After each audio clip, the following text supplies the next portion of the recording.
जय जगन्नाथ जगदम्बा पूजा अनुष्ठान आउ एक नुआ अध्याय को आपण मानक पुणी थे स्वागत। तो आज विषय वस्तु हूँ यज्ञोपवीत धारण बा पईता धारण। जो माने विप्र माने पईता धारण कर मते बहुत पईता गंठी पूर्व अध्याय देखिकी आपण माने मते बहुत मेसेज करथिले जे आज्ञा पईता किपरि पिंधिबा तार मंत्र कोन एवं केउ प्रोसेस रे पिंधिबा को हेबो ता विषय सम्यक धारणा पाई। तो जिते ज्ञातसार भितर मोर अच्छी मुझे अनुसार आपण मानक आज भिडियोटी आरंभ करुच्ची। जो भिडियो कि आपण मैंने केमिति पईता लगेबे तार सरल उपाय अच्छी। तो प्रथमे मुझे आपको मंत्र गुड़िक बुझेदेवी। तो ता बाद आपण मुद्रा समेत जो अच्छी तार करन्यास विभिन्न प्रकार जो जिनस भितर जावा मुझे विषय आपको बुझेदेवी। कि प्रथमे आम आग मंत्र गुड़िक देखा। तो जो जहाँ आवश्यक आपको चेष्टा करी निजर ज्ञान हिसाब से आपको बुझापे। तो आप लास्ट पर्यंत भिडियो को देखु।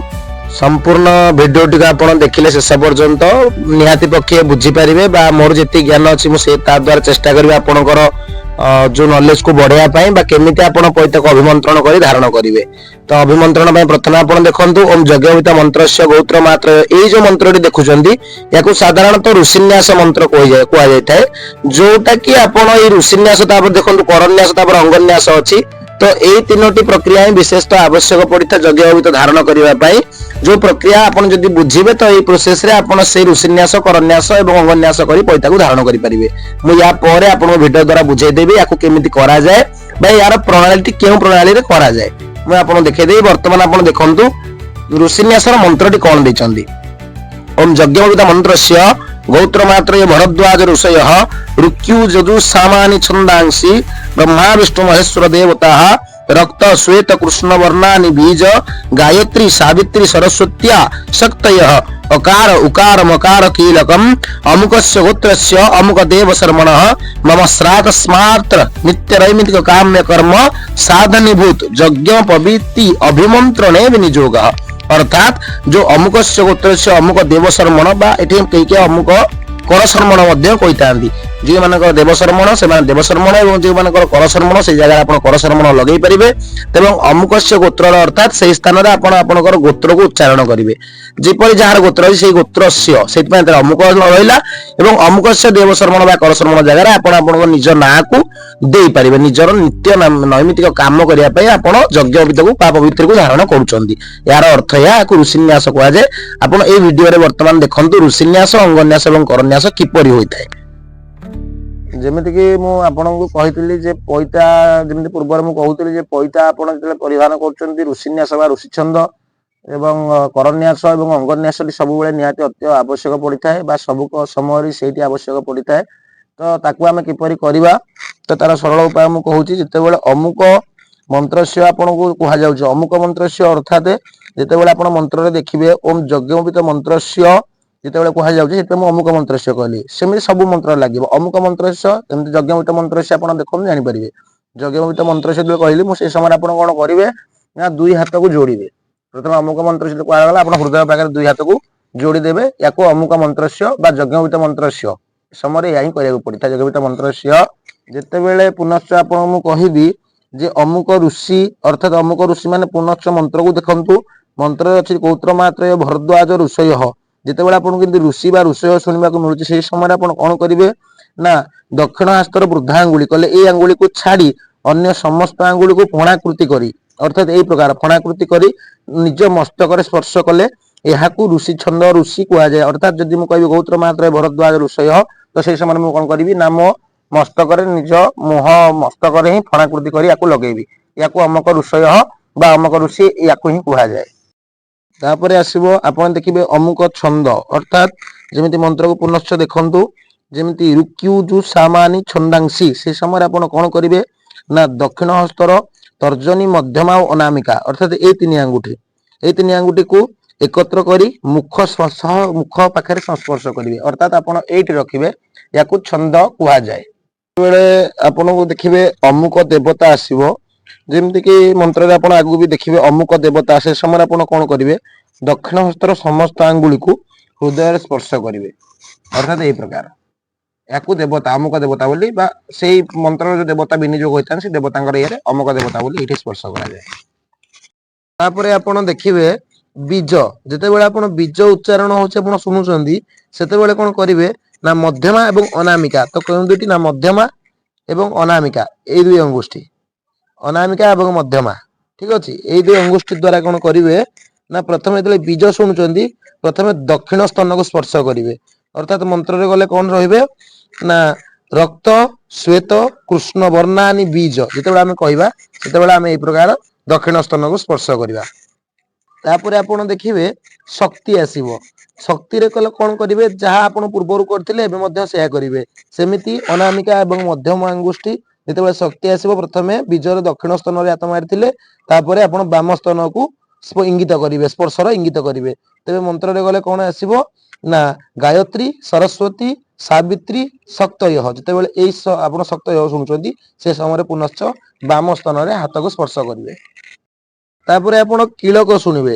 ଯେତେବେଳେ କିଳକ ଆପଣ ଦେଖିବେ ଆସି ଯାଉଛି ସେ ସମୟରେ କଣ କରିବେ, ସେ ଏକା ପ୍ରୋସେସ, ସେଇ ମଧ୍ୟମା ଏବଂ ଅନାମିକା ଅଙ୍ଗୁଷ୍ଠକୁ ପ୍ରଥମେ ବୀଜରେ ଆପଣ ଦକ୍ଷିଣ ସ୍ତନରେ ସ୍ପର୍ଶ କରିଥିଲେ, ଶକ୍ତିରେ ବାମ ସ୍ତନରେ ସ୍ପର୍ଶ କରିଥିଲେ ଏବଂ କିଳକରେ କଣ କରିବେ ନା ମଧ୍ୟବିତ୍ତ ପ୍ରଦେଶରେ ସ୍ପର୍ଶ କରିବେ। ତ ମନ୍ତ୍ର ଦ୍ଵାରା ଗଲେ କଣ ଆସିବ ନା ଅକାର ଉକାର ମକାର କିଳକମ୍। ଯେତେବେଳେ ଆପଣ ଏହା ଦେଖୁଛନ୍ତି ଆପଣ ଦେଖନ୍ତୁ ମନ୍ତ୍ର ଜାଣିପାରିବେ। ଏଇ ସମୟରେ ଆପଣ ପୁନଶ୍ଚ ଏହାକୁ ଆପଣ ମଝିରେ ଇଙ୍ଗିତ କରିବେ। ଏଇ ପ୍ରକାର ଶକ୍ତି କିଳକ ହୋଇଥାଏ ବା ବୀଜ ଶକ୍ତି କିଳକ ହୋଇଥାଏ। ତାପରେ ଆପଣ ଦେଖିବେ ଯେ ଅମୁକ ବିନିଯୋଗ। ଯେତେବେଳେ ଆପଣଙ୍କୁ ଅମୁକ ବିନିଯୋଗ କୁହାଯିବ ସେତେବେଳେ ଆପଣଙ୍କର ଦୁଇ ହାତର ସମସ୍ତ ଆଙ୍ଗୁଳିକୁ ଏକତ୍ର କରି ବୃଦ୍ଧା ଆଙ୍ଗୁଳିକୁ ଅଲଗା କରି ଆପଣଙ୍କ ସମସ୍ତ ଦେହରେ ଥରେ ବୁଲାଇ ହାତ ଦୁଇକୁ ଯୋଡି ନମସ୍କାର କରିବା ମୁଦ୍ରାକୁ ଅମୁକ ବିନିଯୋଗ ବୋଲି କୁହାଯାଏ। ଅର୍ଥାତ ଏଇ କର୍ମରେ ବିନିଯୋଗ ଯେତେବେଳେ ଆପଣ ଶୁଣିବେ ମନ୍ତ୍ର ଦେଖିଲେ ଆପଣ ବୁଝିପାରିବେ ବିନିଯୋଗ, সেই ସମୟରେ ଆପଣ ହାତ ଦୁଇକୁ এই ପ୍ରକାର କରି ନିଜ ଦି ହାତ ଯୋଡି ନମସ୍କାର କରିବାକୁ ଅମକ ବିନିଯୋଗ ବୋଲି କୁହାଯାଇଥାଏ।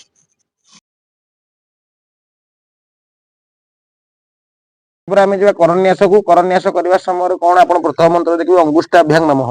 ଅଙ୍ଗୁଷ୍ଠାଭ୍ୟାଂରେ ଆପଣ କଣ କରିବେ ନା ଉଭୟ ହସ୍ତର ତର୍ଜନୀ, କହିଲେ ଉଭୟ ହସ୍ତର ତର୍ଜନୀ ୟାକୁ ବୁଝାଏ। ତର୍ଜନୀ ଅଙ୍ଗୁଷ୍ଠିକୁ ଉଭୟ ହସ୍ତର ଅଙ୍ଗୁଷ୍ଠିକୁ ଛୁଇଁବେ, ଅର୍ଥାତ ଏଇ ପ୍ରକାର ତଳୁ ଉପରକୁ ଛୁଇଁବେ।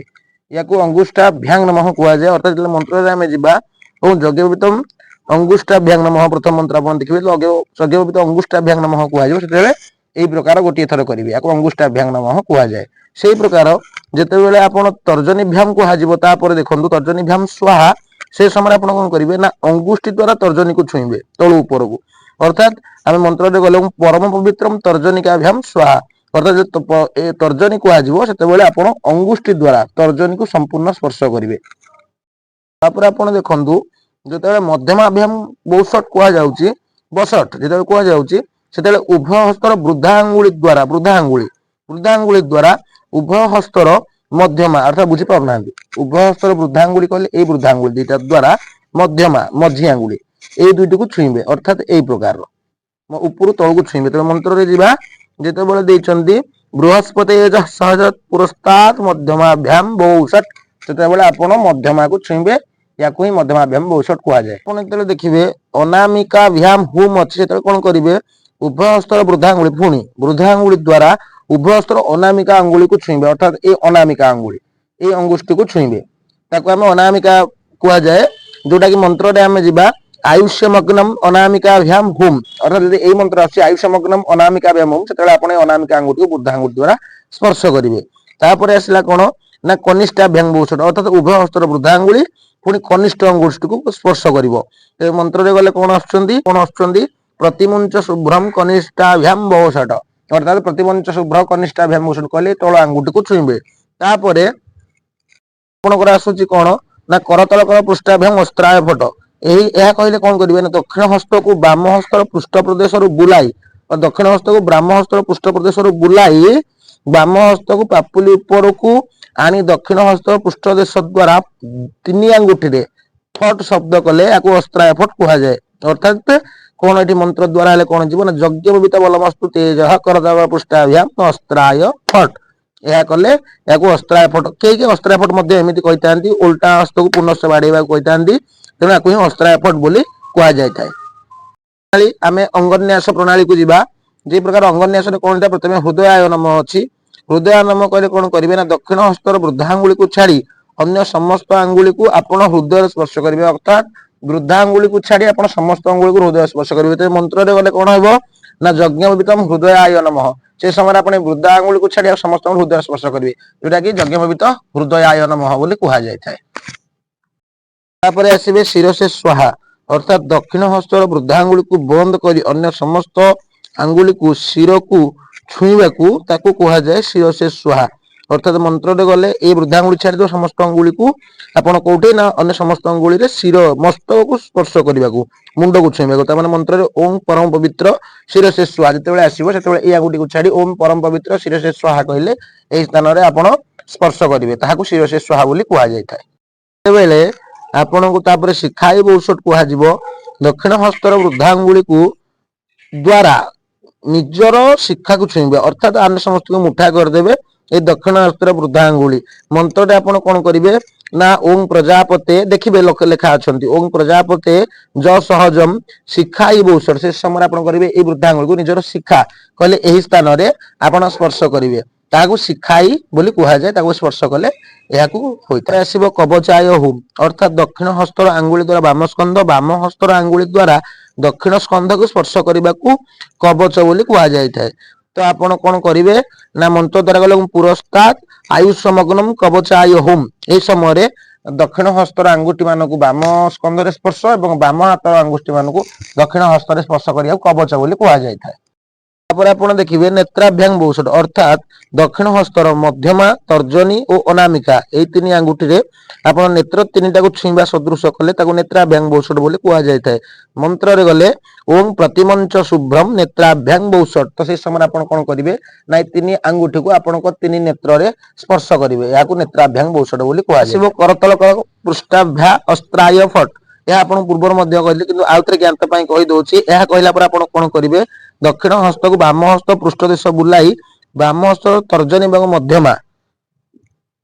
ମଧ୍ୟମା ଉପରେ ଦକ୍ଷିଣ ହସ୍ତର ତର୍ଜନୀ ଏବଂ ମଧ୍ୟମାକୁ ଫଟ୍ ଶବ୍ଦ କରିବାକୁ ଅସ୍ତ୍ରାୟ ଫଟ୍ କୁହାଯାଏ। କେହି କେହି ହାତ ପାପୁଲିରେ ମଧ୍ୟ ବାଡେଇଥାନ୍ତି, ଯେପରିକି ଆପଣ ଯଦି ମନ୍ତ୍ର ଦ୍ୱାରା କହିବେ ଓಂ ଯଜ୍ଞୋପବୀତ ବଲମସ୍ତୁ ତେଜଃ କର ତଳ କର ପୃଷ୍ଠାଭ୍ୟାମ ଅସ୍ତ୍ରାୟ ଫଟ୍, ଏହି ପ୍ରକାର ମଧ୍ୟ କେହି କେହି କରିଥାନ୍ତି, ୟାକୁ ମଧ୍ୟ ଅସ୍ତ୍ରାୟ ଫଟ୍ କୁହାଯାଇଥାଏ। ତ ଏହି ପ୍ରକାର କଲେ ୟାକୁ ଅସ୍ତ୍ରାୟ ଫଟ୍ ହିଁ କୁହାଯାଏ। ତ ପୂର୍ବ ଭିଡିଓ ଅନୁସାରେ ଆପଣ ଅଙ୍ଗନ୍ୟାସ, କରନ୍ୟାସ ଏବଂ ଋଷିନ୍ୟାସ ଜାଣିପାରିଥିବେ, ସେଇ ପ୍ରକାର ଆପଣ କରନ୍ୟାସ ଏବଂ ଅଙ୍ଗନ୍ୟାସ କରିପାରିବେ। ତ ତାପରେ ଆପଣ ସୂର୍ଯ୍ୟନାରାୟଣଙ୍କର ଧ୍ୟାନ କରିବେ। ଓଂ ଧ୍ୟଂ ସଦା ସବିତୃମଣ୍ଡଳ ମଧ୍ୟବର୍ତ୍ତୀ ନାରାୟଣ ସରସିଜା ସନସନ୍ନିବିଷ୍ଟ କେଉରବାନ୍ ମକର କୁଣ୍ଡଲବାନ୍ କିରୀଟି ହାରି ହିରଣ୍ୟମୟ ବପୂ ଶଙ୍ଖ ଚକ୍ର ତତ୍ପଶ୍ଚାତ୍ ତାପରେ ଆପଣ ମନ୍ତ୍ର ଦେବେ ଓଂ ଯଜ୍ଞୋପବୀତଂ ପରମପବିତ୍ରଂ ବୃହସ୍ପତେ ପୁରସ୍ତାତ୍ ଆୟୁ ସମଗ୍ରମ୍ ପ୍ରତିମଞ୍ଚ ଶୁଭ୍ର ଯଜ୍ଞୋପବୀତଂ ବଲମସ୍ତୁ ତେଜଃ ଇତି ମନ୍ତ୍ରେଣ ତ୍ରିବାର ଅଭିମନ୍ତ୍ର୍ୟ ତ୍ରିଭି ଦର୍ଶଭିବା, ଅର୍ଥାତ୍ ଆପଣ এই ମନ୍ତ୍ର ଦ୍ୱାରା ତାକୁ 3 ଥର ଅଭିମନ୍ତ୍ରଣ କରିବେ ଯଜ୍ଞୋପବୀତକୁ। ତାପରେ ଆପଣ ତ୍ରିଭି ଦର୍ଶଭି ଏତତ ତ୍ରିଭି ଦର୍ଶଭି, ଅର୍ଥାତ୍ ତାକୁ 3 ଥର ମନ୍ତ୍ର ପାଠ କରି ଏହି ମନ୍ତ୍ରକୁ ତାକୁ ଅଭିମନ୍ତ୍ରଣ କରିବେ। ତତ୍ପଶ୍ଚାତ୍ ପୁନରାମାନ ଅର୍ଥାତ୍ ଆଉ 3 ଥର ଆପଣ ଗାୟତ୍ରୀ ମଧ୍ୟ ପାଠ କରି ତାକୁ ମନ୍ତ୍ର ଦାନ କରିବେ। ତାପରେ ସେଥିରେ ପ୍ରାଣ ପ୍ରତିଷ୍ଠା କରାଯାଉଛି। ପ୍ରାଣ ପ୍ରତିଷ୍ଠାର ମନ୍ତ୍ର କଣ ରହିଛନ୍ତି ଏବଂ ପ୍ରାଣ ପ୍ରତିଷ୍ଠା ମନ୍ତ୍ରସ୍ୟ ବ୍ରହ୍ମା ବିଷ୍ଣୁ ମହେଶ୍ୱର ଋଷୟଃ ଋଗ୍ଯଜୁଷାମ ଗର୍ଭାଣୀ ଛନ୍ଦାଂସି ଚୈତନ୍ୟ ରୂପ ପ୍ରାଣ ଶକ୍ତି ଦେବତା ଆଂ ବୀଜଂ ହେଂ ଶକ୍ତି କ୍ରୌଂ କୀଲକଂ ଯଜ୍ଞୋପବୀତସ୍ୟ ପ୍ରାଣ ପ୍ରତିଷ୍ଠାପନେ ବିନିଯୋଗ। ତ ଆପଣ এই ପ୍ରକାର ଋଷିନ୍ୟାସ ପୁନଶ୍ଚ କରି ତାକୁ ପ୍ରାଣ ପ୍ରତିଷ୍ଠା କରିବେ। ତ ପ୍ରାଣ ପ୍ରତିଷ୍ଠା ମନ୍ତ୍ର କଣ ଦେଲେ ଓଂ ଆଂ ହ୍ରିଂ କ୍ରୌଂ ଜଂ ରଂ ଲଂ ବଂ ସଂ ସଂ ସଂ ହଂ ଲଂ ଖ୍ୟଂ ସୋର୍ ହଂ ସହଂ ସହ ଇତି ମନ୍ତ୍ର ପ୍ରାଣ ଇହ ପ୍ରାଣ ମମ ଜୀବ ଇହ ସ୍ଥିତଃ ମମ ସର୍ବେନ୍ଦ୍ରାଣି ଇହ ତିଷ୍ଠାନି ମମ ବାଚଂ ମୁଖଂ ଶ୍ରୋତ ଘ୍ରାଣ ପ୍ରାଣ ଗତ୍ୟଂ ଚିତିଷ୍ଠନ୍ତୁ ସ୍ୱାହା ଇତି ମନ୍ତ୍ରଣ ପ୍ରତିଷ୍ଠାପୟେତ୍, ଅର୍ଥାତ୍ ଏହି ମନ୍ତ୍ର ଦ୍ୱାରା ଆପଣ ପ୍ରାଣ ପ୍ରତିଷ୍ଠା କରିବେ ଯଜ୍ଞୋପବୀତ। କେହି କେହି ପ୍ରାଣ ପ୍ରତିଷ୍ଠା ନିଜ ପୁରାତନ ଯଜ୍ଞୋପବୀତର ଗଣ୍ଠିରେ ନୂତନ ଯଜ୍ଞୋପବୀତ ଗଣ୍ଠକୁ ଲଗେଇ ପ୍ରାଣ ପ୍ରତିଷ୍ଠା କରିଥାନ୍ତି, କିନ୍ତୁ ଏହାର କୌଣସି ପ୍ରକାର ପ୍ରମାଣ ଉଲ୍ଲେଖ ନାହିଁ।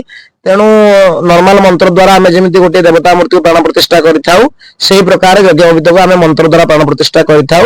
କେହି କେହି ମନ ବୁଝିବା ପାଇଁ ବା ଲୋକାଚାର ମତ ମଧ୍ୟ କୁହାଯାଏ, ସେ ମତକୁ ପାଳନ କରିବାକୁ ଯାଇ ନିଜ ପୁରାତନ ଗଣ୍ଠିରେ ନୂତନ ଗଣ୍ଠିର ସ୍ପର୍ଶ କରିଥାନ୍ତି। ଯଦି तापरे आपण एई मंत्र को 3 थर पाठ करिवे। ओम जस्ते प्राणः प्रसुषु प्रविष्टः देवानां विष्टा मुनयो वितस्ते आत्मनवार्णवभूतवान् गच्छ सूर्यजमानय बिंदम। এই মন্ত্র को मध्य 3 थर पाठ करिवे। तापरे आपण ताथरे जीवन्यास करिवे। जीवन्यास मंत्र कोन दिचନ୍ତି पुनश्च ऋषिन्यास आपण जे प्रकार देखिथिले ए प्रकार ऋषिन्यास करिवे।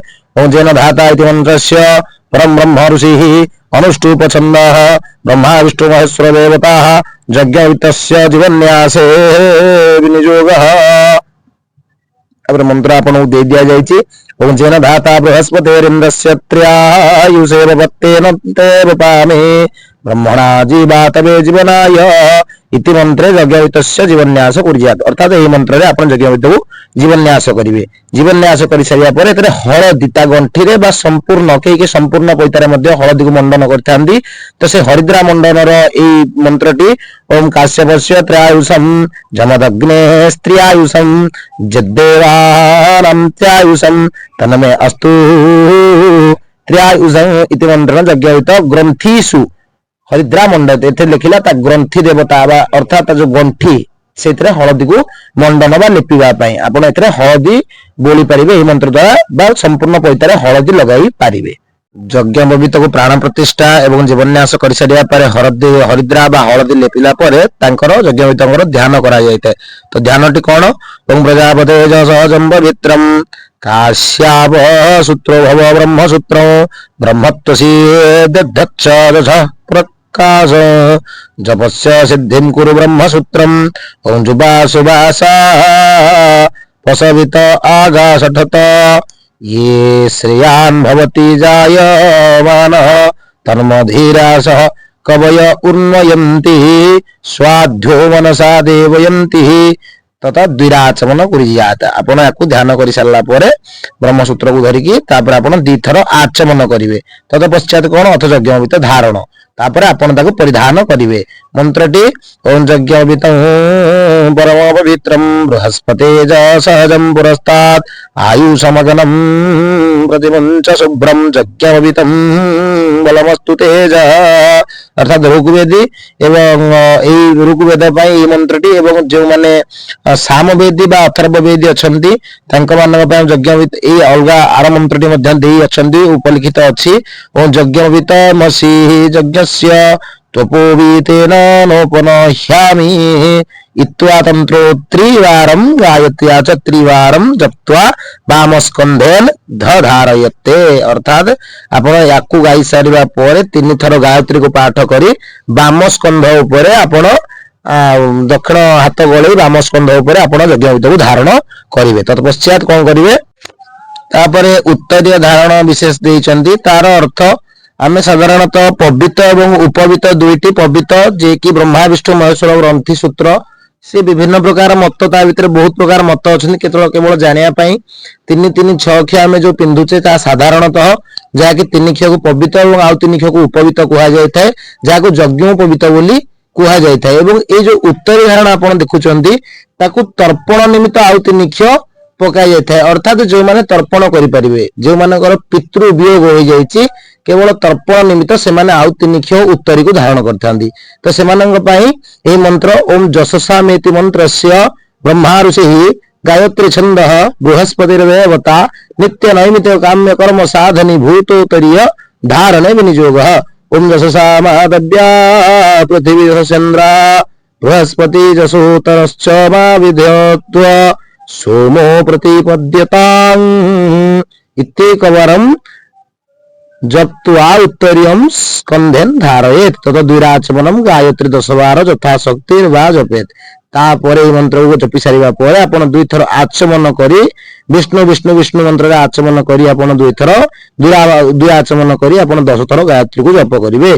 तापर आपण पुराना जीर्ण पवित्र अर्थात छिड़ी जायथिबा पवित्र को आपण विसर्जन करिवे।